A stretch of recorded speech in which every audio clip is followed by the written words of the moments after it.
This is a post from komarketing.com, komarketing.com, entitled 64% of B2B marketers still faced with budget and resource challenges. Now, that's interesting. Marketers listen to the show. I'm sure they're like right now going, yes, they're going to talk about us. Well, I'm not going to talk about you. I'm going to talk about another element from this post where they're talking about sales and marketing alignment. So marketers, 33% of marketers say that sales and marketing alignment is the highest or most difficult challenge right now. First off, does that number surprise you, or is that about right? Are you expecting that? I don't know what to expect, but it sounds right. Do you know what I mean? I know there's a number there. I don't know how high or low it should be, but yeah, that's a good starting point for a number. Cool. So I'll carry on from the article itself from komarketing.com. Despite the initiatives in place to collaborate with sales, research suggests that this is an area that B2B marketers have needed to improve upon. Ultima published its State of Digital Selling report, and the data indicated that just 32% of average B2B marketers successfully collaborate with sales to deliver the right content at the right time to convert leads. That is a fail, right? That if only a third of marketers are supporting salespeople with the right content at the right time to convert leads, because a lead doesn't count, who cares about leads, into sales? That is a massive failure. So 2/3 of marketers are doing it wrong. Is that fair to say? Based on this data, it is. But I think it's interesting because we're starting to see that move, right? Well, that maybe the problem is that these companies, because we don't know what companies they look at, are still siloed. Sales is over here, marketing is over here, operations over there.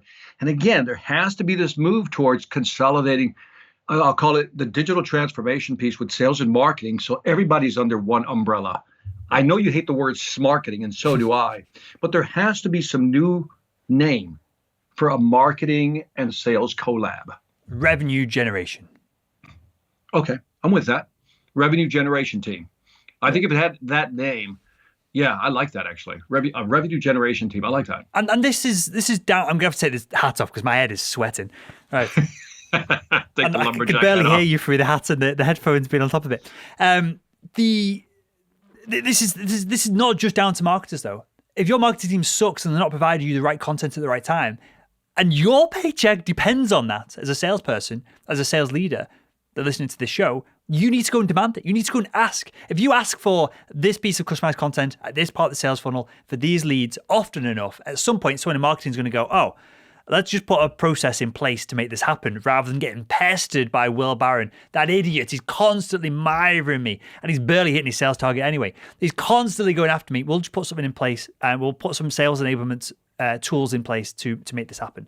So it's down to salespeople as well, isn't it? Yeah, that example sounded quite realistic, Will. It sounded quite realistic. Yeah. But what about this, Will? We've talked about this in the past. Why not tie the marketing compensation into the sales compensation?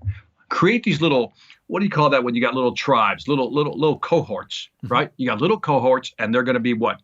One after the other, they're going to be looking out for each other. And if their compensation package tied together, watch how that alignment works out very quickly. So maybe we're looking in the wrong place, Will.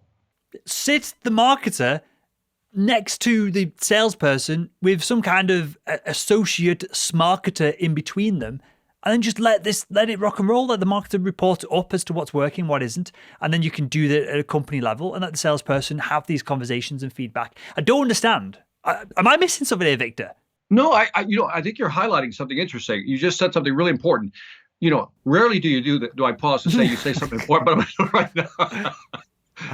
But you said about if we put the marketing person next to the salesperson, but maybe there's also a customer success person, that other person in between.